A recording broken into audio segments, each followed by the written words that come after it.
സിറിയയിൽ ഇസ്രയേൽ ആക്രമണം ശക്തമാക്കുന്നതിനിടെ ഇസ്രയേലിനോടുള്ള തങ്ങളുടെ നയം വ്യക്തമാക്കി അധികാരം പിടിച്ചെടുത്ത വിമത സംഘം രാജ്യത്തിന്റെ നിലവിലെ ദുർബലമായ അവസ്ഥ കണക്കിലെടുത്ത് ഇസ്രയേലുമായി ഒരു സംഘർഷത്തിൽ ഏർപ്പെടാൻ ആഗ്രഹിക്കുന്നില്ലെന്ന് ഹയാത്ത് തഹ്രീർ അൽ ഷാം തലവൻ അബു മുഹമ്മദ് അൽ ജുലാനി പറഞ്ഞു. കഴിഞ്ഞ ദിവസം സിറിയൻ ടിവി വഴിയായിരുന്നു ജുലാനിയുടെ വെളിപ്പെടുത്തൽ. രാജ്യത്ത് നിന്ന് ഹിസ്ബുള്ളയുടെയും ഇറാന്റെയും സ്വാധീനം നഷ്ടമായതിനാൽ ഇസ്രയേലിന് സിറിയയെ ആക്രമിക്കാൻ കാരണമൊന്നും ഇല്ലെന്നും ജുലാനി പറഞ്ഞതായി മാധ്യമങ്ങൾ റിപ്പോർട്ട് ചെയ്തു. സിറിയൻ പ്രസിഡന്റ് ബാഷർ അൽ അസദിനെ പുറത്താക്കിയതിനു ശേഷം ഇസ്രയേൽ ചുരുങ്ങിയ ദിവസത്തിനുള്ളിൽ സിറിയയിലുടനീളം 800ഓളം വ്യോമാക്രമണങ്ങളാണ് നടത്തിയത്.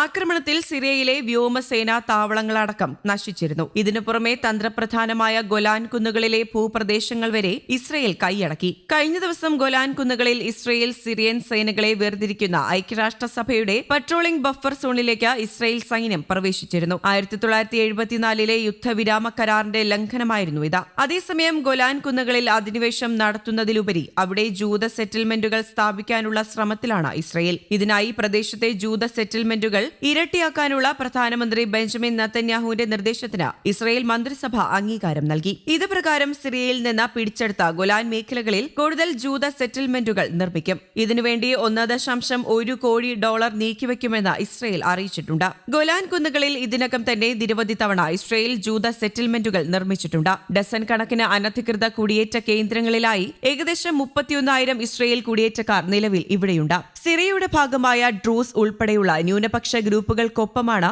ഇവർ താമസിക്കുന്നത്. അതേസമയം അമേരിക്ക $10 മില്യൺ വിലയിട്ട ഹയാത്ത് തഹ്രീർ അൽ ഷാം നേതാവ് ജുലാനിയുമായി ചർച്ചകൾ നടത്തിയതായി US state secretary Antony Blinken പ്രതികരിച്ചു. യുഎസിന് പുറമെ ബ്രിട്ടൻ അടക്കമുള്ള മറ്റ് പാശ്ചാത്യ രാജ്യങ്ങളുമായി നയതന്ത്ര ചർച്ചകൾ നടത്തുന്നുണ്ട് എന്നും ജുലാനി തന്റെ അഭിമുഖത്തിൽ അറിയിച്ചു. അതേസമയം സിറിയയിൽ ഇസ്രയേൽ സൈന്യം നടത്തിയ ശക്തിയേറിയ ബോംബാക്രമണം ഭൂകമ്പത്തിന്റെ വ്യാപ്തി തിരിച്ചറിയുന്നതിനുള്ള റിക്ടർ സ്കെയിലിൽ രേഖപ്പെടുത്തിയതായി വിദഗ്ധർ അറിയിച്ചു. ടാർട്ടസിലെ ആയുധപ്പുരയിലെ സ്ഫോടനം 820 കിലോമീറ്റർ അകലെ തുർക്കിയിലെ ഇസ്നിക്കിലുള്ള മാഗ്നെറ്റോമീറ്റർ സ്റ്റേഷനിൽ രേഖപ്പെടുത്തിയതായി സ്വതന്ത്ര ഗവേഷകൻ റിച്ചാർഡ് കൊർഡാരോ എക്സിൽ കുറിച്ചു. ഭൂകമ്പ തീവ്രത 3 രേഖപ്പെടുത്തിയത്. കനത്ത ആക്രമണമാണ് കഴിഞ്ഞ ദിവസം ഇസ്രയേൽ സിറിയയിൽ നടത്തിയത്. 2012 ശേഷം ഇസ്രയേൽ സിറിയയിൽ നടത്തുന്ന വലിയ ആക്രമണമാണിത്. സൈനിക കേന്ദ്രങ്ങളെയും ആയുധശാലകളെയും മിസൈൽ പ്രതിരോധ കേന്ദ്രങ്ങളെയും ലക്ഷ്യമിട്ടായിരുന്നു ആക്രമണം. ആധുനിക ആയുധങ്ങൾ സംഭരിച്ചിരിക്കുന്ന കേന്ദ്രങ്ങളെയാണ് ഇസ്രയേൽ പ്രധാനമായും ലക്ഷ്യമിട്ടത്. സിറിയയുടെ ആധുനിക ആയുധങ്ങൾ